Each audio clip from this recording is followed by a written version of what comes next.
Assalamualaikum warahmatullahi wabarakatuh. Selamat pagi. Kita bertemu di perkuliahan kedua di mata kuliah TPR tahunan. Materi hari ini adalah tentang pembibitan vanili. Perbanyakan vanili dapat dilakukan melalui dua cara, yaitu melalui generatif dan melalui vegetatif. Biasanya, perbanyakan vanili yang dilakukan secara generatif terlalu sulit, sehingga perbanyakan vanili banyak dilakukan secara vegetatif, yaitu dengan stek sulur.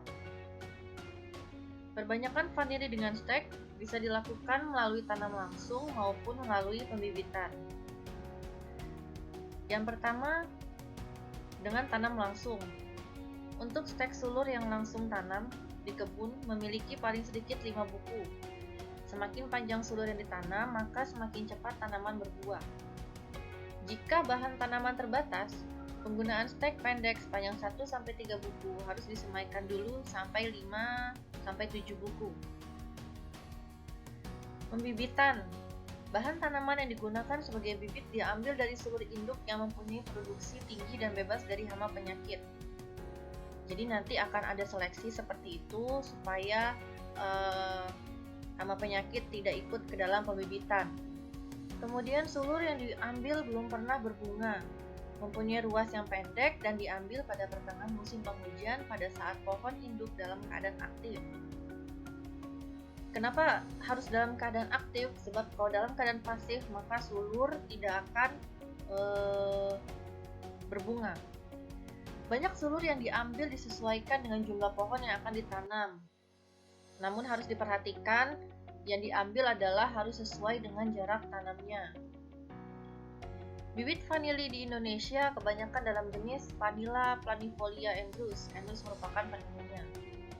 Bibit vanili yang sekarang banyak diintroduksikan ke petani adalah bibit vanili bio FOP dengan keunggulan pada ketahanan akan serangan penyakit busuk batang. Hal ini dikarenakan tanaman vanili yang merupakan tanaman sukulen yang artinya banyak mengandung air dan apabila diserang oleh hama atau penyakit maka akan cepat membusuk. Kemudian dalam budidayanya tanaman vanili membutuhkan tanaman pelindung untuk meletakkan sulurnya karena tanaman vanili merupakan tanaman jenis liana atau tanaman memanjat. Penanaman pohon pelindung ini dilakukan 6-12 bulan sebelum stek vanili ditanam. Kenapa harus ditanam duluan? Karena biasanya untuk proses pembibitan itu memerlukan waktu 1 bulan. Jadi pada saat pindah ke lahan, maka pohon panjat atau tanaman pelindung sudah tumbuh. Percabangannya diatur pada ketinggian 1,5-2 meter sehingga sulur vanili akan mudah menggantung dan mudah dicapai oleh pekerja pada waktu mengaminkan bunga. Jadi harus setinggi orang dewasa, biasanya seperti itu. Yang ketiga yaitu jarak tanam yang digunakan biasanya adalah 1,5-2,5 meter atau 2x1 meter. Batang pohon pelindung atau panjat diambil dari pohon induk yang sehat dan sudah cukup umur. Biasanya batangnya sudah kokoh, sudah dewasa, sudah tua dengan diameter 5-7 cm dan panjang kurang lebih 1,75 sampai dengan 2 meter. Kita lanjutkan ke dalam proses budidaya vanili. Yang pertama yaitu kita lakukan penyiapan lahan.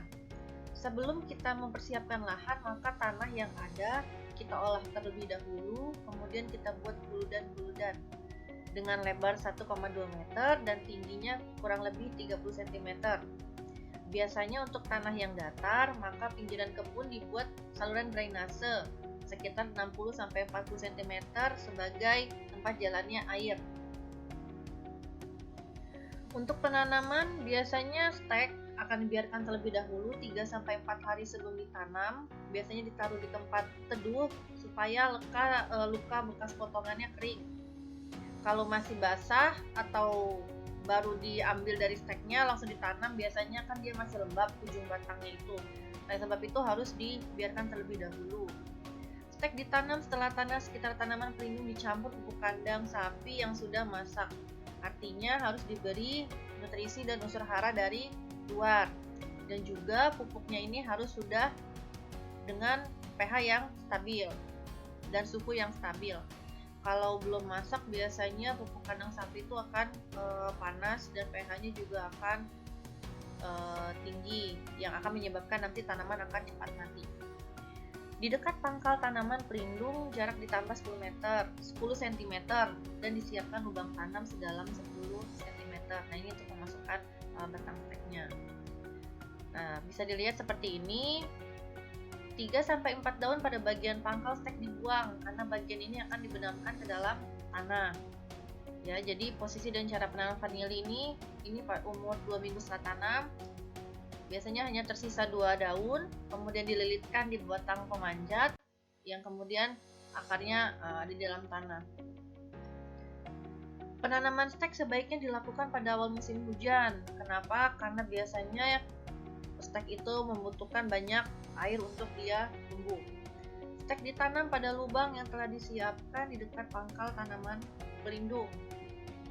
Tanah di sekitar stek harus dijaga tetap basah, yaitu caranya adalah dengan memberi serasah di sekitar tanaman vanili. Hal ini dimaksudkan agar tanah di sekitarnya itu terjaga kelembapannya. Bagian stek yang ditanam ke dalam tanah 3-4 buku dengan posisi melengkung sehingga pangkal batangnya tidak tertimbun tanah, lalu tanahnya agak sedikit kita tekan. Bagian batang yang di atas tanah kemudian kita ikat pada tanaman pelindungnya sehingga pada saat tumbuh akan langsung menempel pada pohon panjatan. Karena apa? Karena akar gantung yang ada pada bagian atas batang stek vanili itu akan segera menempel dengan sesuatu benda yang ada di depannya atau di sampingnya. Ya, seperti itu. Kemudian sebagai bahan pengikat dapat digunakan tali plastik atau tali dari pelepah batang pisang.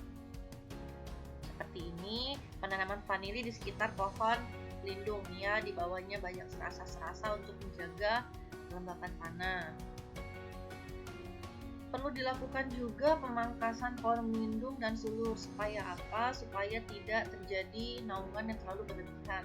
Karena kalau naungan terlalu berlebihan yang biasa terjadi pada musim hujan maka akan menyebabkan kelembapan meningkat.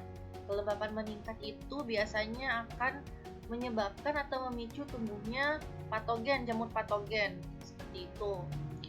Pemangkasan pohon pelindung dilakukan 1 tahun sekali, biasanya pada awal musim hujan. Supaya apa? Pada saat musim penghujan naungannya tidak terlalu banyak. Yang dilakukan adalah pemangkasan daun, kemudian pembuangan pucuk muda dan memangkas sulur. Di lain hal tersebut, bila naungan juga terlalu besar, maka naungan dikurangi bila terlalu lembab atau rimbun. Tanaman vanili mempunyai bunga yang tidak bisa menyerbuk sendiri, sehingga penyerbukannya dibantu oleh manusia. Bunga mekar vanili itu berlangsung hanya 12 jam, yaitu sekitar jam 12 malam sampai menjelang tengah hari. Nah, pekerjaan oleh manusia untuk menyerbukkan bunga vanili itu biasanya dilakukan sebelum pukul 12 siang, yaitu sekitar pukul 8 pagi. Biasanya satu tandan bunga terdiri dari 15-20 tangkai bunga dan pada saat tandan tidak lebih dari 3 bunga yang mekar serempak. Setiap tanaman maksimal menghasilkan 15 tandan. Apabila jumlah tandan yang diinginkan telah dicapai, maka semua sisa bunga yang ada dibuang untuk memperkecil penguapan dan agar semua unsur hara itu terfokuskan pada tandan yang akan kita panen. Ukuran bunga yang baik yaitu sekitar 15 cm. Bagaimana cara menyerbukan bunga vanili secara buatan yang dilakukan oleh manusia? Yang pertama yaitu mengangkat rostelum yang membatasi bunga jantan dan alat betinanya dengan menggunakan gigi sepanjang 10 cm. Kemudian serbuk sari diletakkan pada stigma yang berada di bawahnya. Untuk mengetahui berhasil atau tidaknya pekerjaan penyerbukan dapat dilihat dari keadaan bunga setelah 1-2 hari. Apabila bunga tetap tinggal di rangkaiannya, berarti penyerbukan berhasil. Dan jika proses penyerbukan gagal, maka bunga akan jatuh.